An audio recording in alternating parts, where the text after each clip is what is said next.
Buenas tardes, mi nombre es Anaí Espinosa Sánchez y junto con mi compañera Caridad Reino, el día de hoy vamos a estar exponiendo qué es la cadena transportadora de electrones y cómo esta va a generar ATP dentro de las mitocondrias. Como punto de partida es importante saber que la respiración celular es un proceso mediante el cual la célula va a obtener energía a partir de azúcares u otras moléculas orgánicas que van a darse gracias a la reacción de los carbonos e hidrógenos en presencia del oxígeno. Este proceso va a consistir en varias reacciones químicas dentro del citoplasma y en la mitocondria, tales como la glucólisis, la oxidación del piruvato, el ciclo del ácido cítrico y la fosforilación oxidativa. Todos estos procesos o reacciones químicas van a tener o van a llevarse a cabo por medio de enzimas y proteínas especializadas en cada una de las reacciones. Como resultado de esta respiración celular, vamos a obtener el dióxido de carbono que posteriormente se va a eliminar de la célula, el agua y el adenosintrifosfato, o mejor conocido como ATP, siendo este una molécula que la célula va a utilizar como energía para realizar todas sus funciones. En cuanto a la cadena de transportadora de electrones, debemos saber que esta es una serie de proteínas de moléculas y moléculas orgánicas que se van a encontrar en la membrana interior de la mitocondria.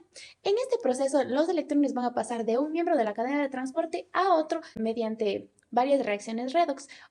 Esta cadena de transporte va a ser súper importante para la generación del ATP debido a que va a formar un gradiente de protones a través de la membrana mitocondrial interna y esta va a promover así la síntesis del ATP por medio de un proceso de quimiosmosis. También cabe destacar que esta cadena está organizada de tal manera para que los electrones cuando vayan pasando de una proteína a otra van a ir perdiendo energía hasta llegar a un aceptor final que en este caso cuando sea el oxígeno este se va a reducir y va a formar una molécula de agua.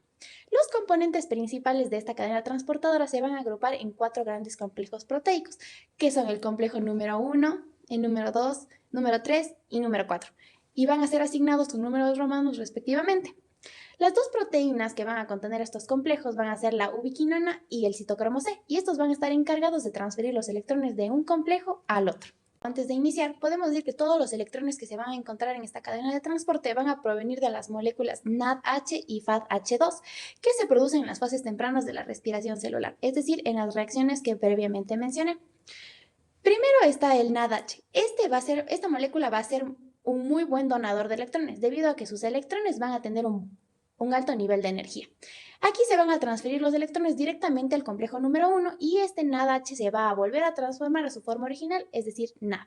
Ya. El movimiento de estos electrones va a liberar energía y el complejo, o sea, el número 1, los va a usar para bombear protones desde la matriz hacia el espacio intermembranal. Por otro lado tenemos al FADH2. Esta molécula no va a ser tan buena para donar electrones como el NADH, debido a que en este caso sus electrones van a tener un nivel de energía mucho más bajo. En este caso no se van a poder transferir los electrones hacia el complejo número 1, sino que este va a tener que introducir dichos electrones directamente al complejo número 2, el cual es el único complejo que no va a bombear protones a través de la membrana. También antes de iniciar como netamente en la cadena y en los complejos, tenemos que saber que las proteínas de transporte, como ya mencioné, son la ubiquinona y el citocromo C. Y ahorita vamos a decir sus características más importantes. En cuanto a la ubiquinona, podemos decir que esta va a transferir electrones desde las flavoproteínas al complejo número 3. También este es un complejo liposoluble que se va a encontrar dentro de la membrana interna de la mitocondria. Se va a encontrar en todos los sistemas vivos y es una fuente importante de radicales de superóxido en la célula. Por otro lado está el citocromo C, que es una proteína periférica de la membrana con un grupo hemo. Cada citocromo C va a transportar un electrón desde el complejo número 3 al complejo número 4. Y es por esto que para la reducción del oxígeno al agua se requieren 4 moléculas de citocromo. De igual forma, para la reducción del hierro 3 en hierro 4, vamos a tener que favorecer, o bueno, esta reducción va a favorecer la transferencia de electrones al citocromo A, que ya se encuentra en el complejo 4. Comenzamos netamente con la sucesión de los complejos que forman la cadena de transporte.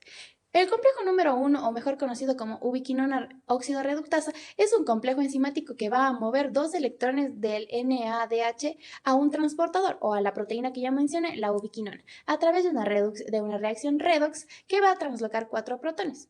Estos protones van a ser bombeados desde la matriz al espacio intermembranal.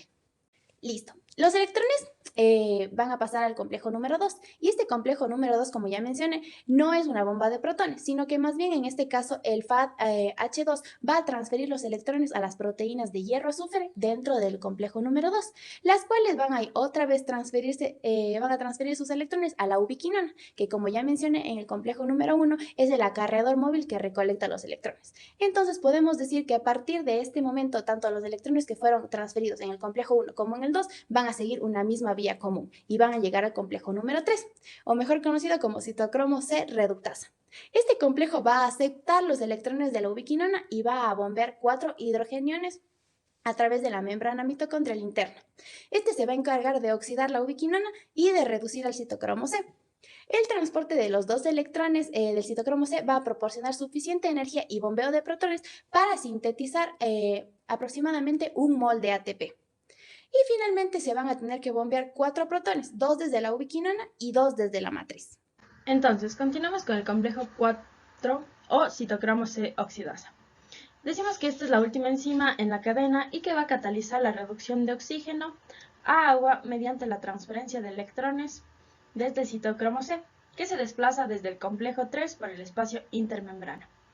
Esta reacción es esencial para la producción de energía en forma de ATP a partir de la oxidación de nutrientes. Decimos que el complejo 4 se compone de varias subunidades proteicas que contienen los grupos prostéticos que intervienen en el transporte de electrones. Entre ellos tenemos los dos grupos hemo, llamados también citocromo A y citocromo A3, y dos núcleos que contienen iones cobre, que se les conoce como centro de cobre A y centro cobre B. Decimos que sus electrones se transportan de uno en uno hasta acumular 4 en el último centro redox, para así poder ceder a una molécula de oxígeno. Las mutaciones en los genes que codifican para la citocromo C oxidasa pueden causar enfermedades mitocondriales como la encefalomiopatía mitocondrial, la cual afecta a la producción de energía celular. Como resumen de la cadena de transporte de electrones, decimos que tiene lugar en la membrana mitocondrial interna en las eucariotas y es un proceso clave en la producción de energía en las células. De igual manera, decimos que está compuesto por varios complejos proteicos, cada uno de los cuales desempeña un papel importante en lo que es la transferencia de electrones y la generación de un gradiente electroquímico que se utiliza para sintetizar el ATP. Entonces, como primer complejo tenemos al complejo 1, NADH deshidrogenasa, el cual va a catalizar la transferencia de electrones desde NADH a la coenzima Q, liberando protones al espacio intramembrana. El complejo 2 o sucinato deshidrogenasa va a catalizar la oxidación del sucinato a fumarato produciendo FADH2. Y la energía que se libere va a ser utilizada para bombear protones al espacio intermembrana. El complejo 3 o citocromo BC1 va a catalizar la transferencia de electrones desde la coenzima Q al citocromo C, liberando igual protones al espacio intermembrana. Y por último, el complejo 4 o citocromo C oxidasa va a catalizar la transferencia de los electrones desde el citocromo C al oxígeno, produciendo agua, y la energía liberada en este complejo va a ser utilizada para sintetizar el ATP mediante la ATP sintasa. Ahora vamos a continuar con la síntesis de ATP. A este se le conoce como el complejo 5 y es un complejo en el que se encuentra en la membrana interna de las mitocondrias y en la membrana plasmática de las bacterias. Se puede sintetizar gracias a la ATP sintasa o ATPasa, la cual tiene como función principal hidrolizar el ATP, y bueno, esta va a estar formada por dos complejos principales, que serían el F0, que se encuentra en la membrana y es responsable de la translocación de protones a través de la membrana, y el F1, que se encuentra en el lado citosólico de la membrana y es la parte catalítica, responsable de la síntesis de ATP a partir de la energía liberada por la translocación de protones.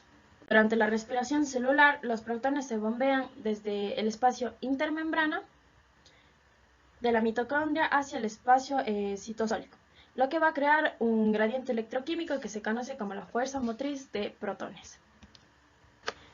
Entonces, decimos que aquí la F0 va a utilizar este gradiente electroquímico para hacer un giro rotor, para girar un rotor, y lo que a su vez hace girar la F1 para que de esta manera la actividad catalítica sintetice ATP a partir del adenosín difosfato y fosfato inorgánico. Entonces, como conclusión podemos decir que este complejo es un ejemplo de acoplamiento a estos procesos químicos y electroquímicos de la célula.